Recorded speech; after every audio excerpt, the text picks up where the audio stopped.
বর্তমান বাজারে কিন্তু মোস্ট ডিমান্ডিং বাইক এই ইয়ামাহা R15M। এটা কিন্তু কার্বন ফাইবার এডিশন, পিওর যেটা অরিজিনাল কার্বন ফাইবার, দাগ দাগ দেখতে পাচ্ছেন এটা। আর এটা কিন্তু রেজিস্ট্রেশন সহকারে পাবেন। অনেকেই কার্বন ফাইবার বা কার্বন ব্ল্যাকের জন্য আমাদের পেজে নক করছেন, এতদিন ছিল না, ইনশাল্লাহ আপনার জন্য আজকে একটা নিয়ে আসলাম। দেখতে পাচ্ছেন বাইকটা কতটা ওয়েল মেনটেন করা, দেখতেই পাচ্ছেন যে আপনার ফুল পলি করা আছে। আবার ইঞ্জিনের সাউন্ডও কিন্তু খুবই স্মুথ। একবার একটু সাউন্ডটা শোনায় দিই, বুঝছেন? যাই হোক, এই ফ্রেশ কন্ডিশনের বাইক কিন্তু ভ্যালোমার্ট অ্যাভেলেবেল হয়ে গেছে। বাইকটার ওড়চ্ছে মাত্র 5,900 কিলোমিটার। আর এটা কিন্তু আইকনিকটা 4 সুইচ সহ, একটু ভিডিওতে লাগলে দেখায় দিতে পারেন। এই যে আইকনিকটা 4 সুইচ, এই যে হ্যাজার্ড বাটন।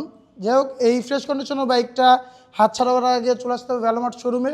নিশ্চিন্তে ভ্যালোমার্ট থেকে বাইক কিনতে পারবেন, কারণ ভ্যালোমার্ট কিন্তু প্রত্যেকটা বাইকের সাথে দিচ্ছে 7 দিনের রিপ্লেসমেন্ট ওয়ারেন্টি, মিটার টেম্পারিং এবং অ্যাক্সিডেন্ট হিস্টোরির উপর। সো দেরি কেন, এখনই চলে আসুন ভ্যালোমার্ট শোরুমে। সবাই ভালো থাকবেন, সুস্থ থাকবেন। আসসালামু আলাইকুম।